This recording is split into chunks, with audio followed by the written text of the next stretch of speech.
కాపరి ఉషా కిరణాలు ఉదయకాలపు వాక్య ధ్యానంకు మిమ్మల్ని ఆహ్వానిస్తున్నాం. ప్రార్థన. మమ్మల్ని మిక్కిలిగా ప్రేమిస్తున్న పరలోకపు తండ్రి, ఈ ఉదయకాల సమయానికై స్తోత్రములు చెల్లించుకుంటున్నాం. ఈ ఉదయకాలమున నీ వాక్యం కొరకు ఆసక్తితో ఎదురు చూస్తున్న ప్రతి ఒక్కరిని తృప్తిపరచుము తండ్రి. నీ వాక్యం చేత నన్ను మమ్మల్ని బలపరిచి నడిపించమని యేసు పరిశుద్ధ నామమున అడిగి వేడుకుంటున్నాను పరమ తండ్రి, ఆమేన్. ఈ ఉదయకాలపు వాక్య భాగము మత్తయి సువార్త 5వ అధ్యాయము 11 నుండి 12వ వచనం వరకు చదువుకుందాం. నా నిమిత్తము జనులు మిమ్మును నిందించి హింసించి మీ మీద అబద్ధముగా చెడ్డ మాటలెలా పలుకున్నప్పుడు మీరు ధన్యులు. సంతోషించి ఆనందించుడి, పరలోకమందు మీ ఫలము అధికమగును. ఈలాగున వారు మీకు పూర్వమందుండిన ప్రవక్తలను హింసించిరి.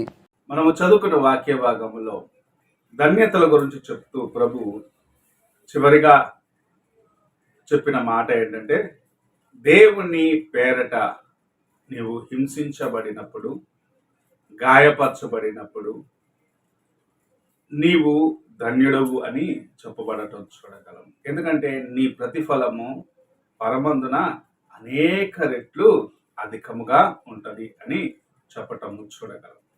నీవు దేవుని యొక్క కార్యములు చేస్తున్నప్పుడు ఎవరైనా నిన్ను గాయపరిచినట్లయితే, ఎవరైనా నిన్ను అనవసరమైన మాటలతో వేధించినట్లయితే నీవు ఆ కార్యమును బట్టి దేవుని స్తుతించుము. ఎందుకంటే నీ ప్రతిఫలము పరమందున అనేక రెట్లు అధికముగా ఉంటుంది.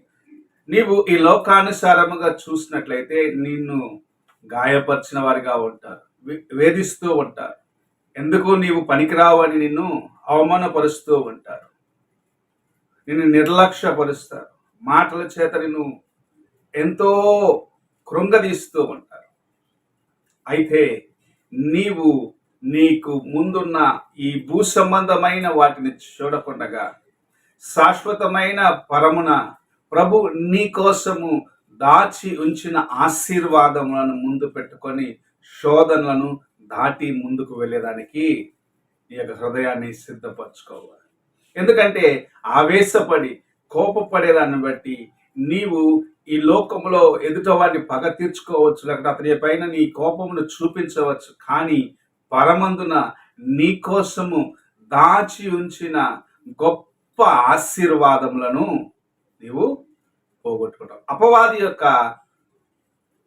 ప్రాముఖ్యమైన కార్యము లేకపోతే ప్రాముఖ్యమైన ఉద్దేశము ఇదే. నీవు పరమందున నీకు రావాల్సిన ఆ ప్రతిఫలమును కోల్పోవాలి. పరలోకమున నీవు దేవుని సింహాసనం ఎదుట నిలబడ్డప్పుడు నీవు ఈ దినము ఈ విషయం కోసము నీవు పగ తీర్చుకున్న దాన్ని బట్టి, లేకపోతే నీ యొక్క కోపమును నీవు బయలుపరిచిన దాన్ని బట్టి దేవుని యొక్క ఆశీర్వాదాన్ని కోల్పోయిన వ్యక్తిగా నిలబడరాదు అని ప్రభు నిన్ను హెచ్చరిస్తూ ఉన్నాడు. అపవాది యొక్క తంత్రము, నీవు దేవుని యొక్క కృపను కోల్పోవాలి, శాశ్వతమైన ఆశీర్వాదమును కోల్పోవాలి. ఆదాము జీవితంలో అదే జరిగినది. తాను శాశ్వతముగా దేవునితో పాటు ఆనందించవలసిన వాడు. అయితే అపవాది సర్ప రూపమున అతన్ని శోధించినప్పుడు, అతనిని బలహీనపరిచినప్పుడు, అతని శోధనకు లోబడ్డవాడిగా యుగ యుగములు యెహోవాతో పాటు ఉండవలసిన వ్యక్తి దేవుని యొక్క సన్నిధి నుండి ఆ ఏదైనా వనం నుండి త్రోసివేయబడ్డవాడిగా, అంతవరకు చెమట ఓర్చని మానవుడు ఆ దినము నుండి చెమట ఓర్చి దాని యొక్క ప్రతిఫలమును భుజించవలసిన స్థితికి త్రోయబడ్డాడు. నీవు కూడా ఇలాగూ నీకు జరిగే ఆ శోధనను గుర్తించకుండగా, అపవాది తీసుకొచ్చే శోధనను గుర్తించకుండగా నీ తలంపులను ముందు పెట్టుకొని కార్యములు చేయడం ప్రారంభించినట్లయితే దేవుని కృపను పోగొట్టుకుంటావు. ఉదయకాలం నా ప్రభు నిన్ను ప్రేమిస్తున్నాడు. ఈ లోకములో ప్రతిఫలము నీకు కనపరాకపోవచ్చు, శాశ్వతమైన తన నిత్య రాజ్యములో నీ కోసము ఆయన దాచి ఉంచిన ధననిధి విస్తారమైనదని గ్రహించుకొని ఓపికతో సహనముతో ఆయన వైపు చూస్తూ ముందుకు వెళ్ళు. అప్పుడు గొప్ప ఆశీర్వాదమును ఇహమందును పరమందును నీ జీవితములో అనుభవించగలవు. ఉదయ కాలమున నీవు ఆయన వైపు చూసి ముందుకు నడుస్తున్నావా? శోధించే వారిని చూడకుండా దేవుని వైపు చూసి నడవమని ప్రభు నిన్ను ఆహ్వానిస్తున్నాడు. ప్రార్థన చేసుకుందాం. మమ్మల్ని మిక్కిలిగా ప్రేమిస్తున్న పరలోకపు తండ్రి, ఈ ఉదయ కాలమున మీరిచ్చిన వాక్యమును బట్టి వందనాలు. ఈ లోకంలో మాకు శోధనలు రాక తప్పవు.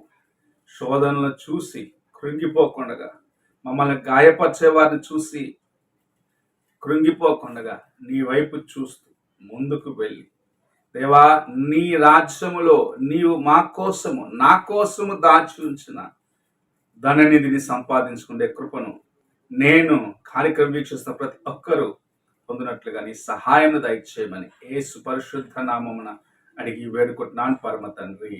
ఆమేన్. తండ్రి అయిన దేవుని ప్రేమ, కుమారుడైన క్రీస్తు కృప, ఆదరణకర్తైన పరిశుద్ధాత్మ యొక్క సహవాసము ఇప్పుడు ఎల్లప్పుడూ తోడయండి, సదాకాలము నడిపించును గాక. ఆమేన్.